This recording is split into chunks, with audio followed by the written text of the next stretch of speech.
आता देशमुखांच्या घरात असणारे दोन दोन नंदिनी, पण तुम्ही म्हणाल हे कसं शक्य आहे? तर त्याकरता मित्रांनो हा व्हिडिओ पूर्ण बघा. पण त्यापूर्वी तुम्ही चॅनल नवीन असाल तर चॅनल सबस्क्राईब करून बेल आयकॉन जरूर प्रेस करा. चलाच मग आजच्या धमाकेदार भागाला सुरुवात करूया. तर मित्रांनो, लग्नानंतर होईलच प्रेम या मालिकेच्या 22 ऑगस्टच्या भागाची सुरुवात होते जोरदार भांडणाने.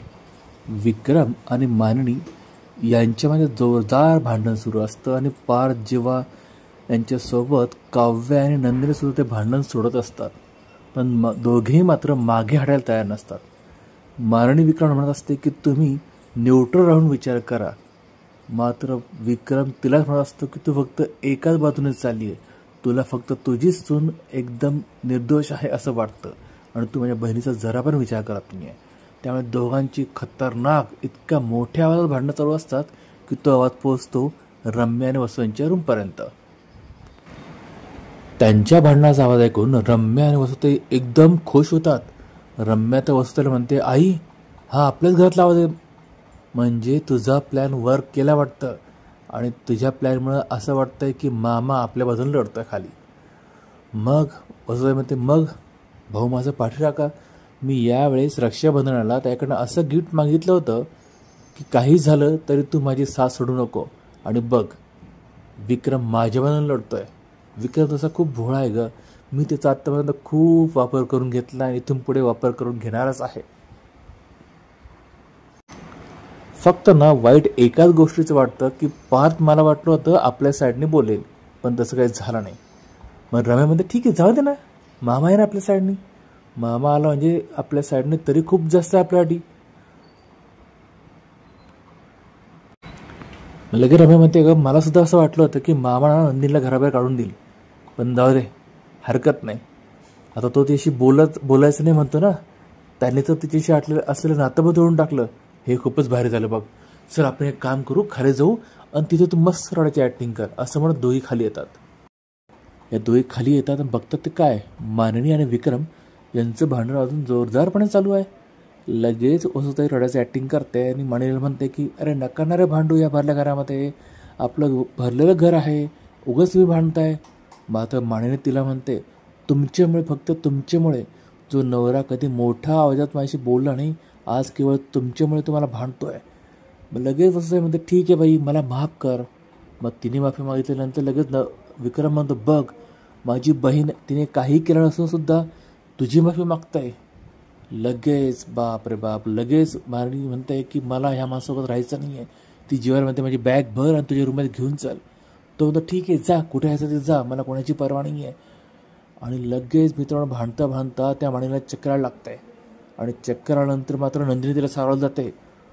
मग मात्र विक्रम तिला म्हणतो, तू हिच्यापासून लांब राहायचं, तू माझ्या जवळ पण यायचं नाही आणि हिच्या पण जवळ यायचं नाही आणि तू आमच्या रूममध्ये पण यायचं नाही. हे ऐकल्यानंतर मात्र नंदिनी चक्कर रडायला लागते आणि काव्य तिला सावरायला लागते. तोपर्यंत हे सगळेजण मानिनीला घेऊन तिच्या रूममध्ये निघून जातात. इथे उरतात फक्त काव्या, नंदिनी आणि रम्या. इकडे सगळ्या रूममध्ये गेल्यानंतर मात्र रम्या मस्त शिट्टी वाजवते आणि ते शिट्टीचा आवाज ऐकून काव्या आणि नंदिनी थांबतात. काव्या भांडायला जाणार पण नंदिनी तिला थांबवत आहे आणि दोघे रूममध्ये येतात. ते दोघे रूममध्ये गेल्यानंतर मात्र रम्या म्हणते हे घर माझं आहे आणि इथे फक्त माझंच राज्य चालणार. आणि तिकडे रूममध्ये गेल्यानंतर मात्र नंदिनीला भयंकर चिडते काव्या. काव्या म्हणते, ताई उगाच तुम्हाला थांबवलं, त्या लोकांना फक्त मीच वटून आणू शकते आणि किती वेळ त्यांचं आपण ऐकायचं, तू त्यांचं शांतपणे ऐकते असता म्हणून ते एवढे मुजूर झालेत. मात्र नंदिनी तिला म्हणते, अगं बाई मला सगळं कळतं आहे, पण जरा शांत हो. इथून पुढे तू काय कर, मी तुझ्यासारखी वागते पण मला तुझी साथ हवी आहे. तुला वाटेल ते कर, पण मी सांगेल तेव्हाच कर. तू एक काम कर, सध्या ना तू नंदिनी हो. ती म्हणते, नंदिनी? मी काय नंदिनी हो? ती म्हणते, अगं आता बाबांनी मला रूममध्ये त्याला नकार दिला ना, मग तू काय कर, नंदिनी होऊन आईंची काळजी घे. मग काव्य म्हणते, दरवेळेस मीच जर नंदिनी बनायचं, कुणीतरी काव्य बना ना. मग नंदिनीची समजूत काढते. नंदिनी म्हणते, अगं काव्य पण एवढं सोपं असतं ना तर मी पण काव्य बनले असते, पण काव्य पण इतकं सोपं बिलकुल नाही आहे. आणि तू बघतेस ना आता बाबा कसे बोललेत ते. मात्र काव्य म्हणते, हे सगळे देशमुखना वेडेच आहेत. नंदिनी म्हणते, शांत हो, कोणी वेडे काही नाही आहे. आपण काय करूया, आपण शांतपणे आपल्या मार्गावर चालूया. जसं मागे आई माझ्यावर चिडल्या होत्या, पण मी शांतपणे त्यांना प्रेमाने जिंकून घेतलं आणि आज बघ ते माझ्या साईडने भांडतात.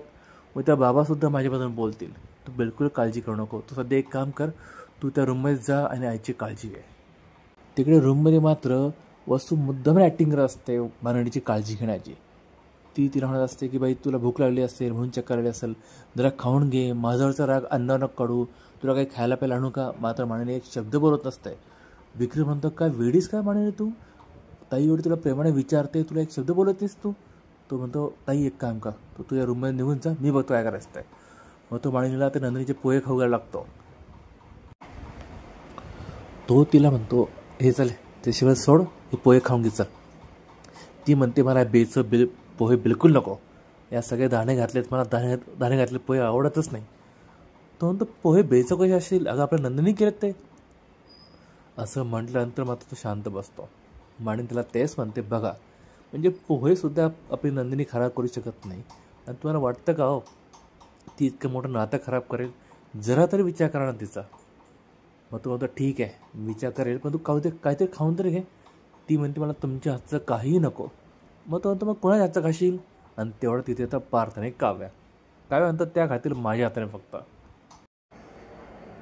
इकडे नंदिनी तिच्या बेडरूममध्ये बसून त्या फोटोमध्ये विक्रम आणि माणिनीचा फोटो बघत असते आणि ती इमोशनल झाली असते.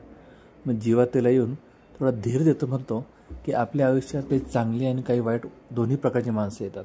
पण ते एवढंच आहे की वाईटपणाला हे मर्यादा नसते, कोणी कसंही वागतं. मात्र तू एक चांगली मुलगी आहेस, त्यामुळे तू धीर धर आणि तू एकटी आहे असं समजू नको. मी तुझ्यासोबत आहे, अख्खं देशमुख कुटुंब तुझ्यासोबत आहे.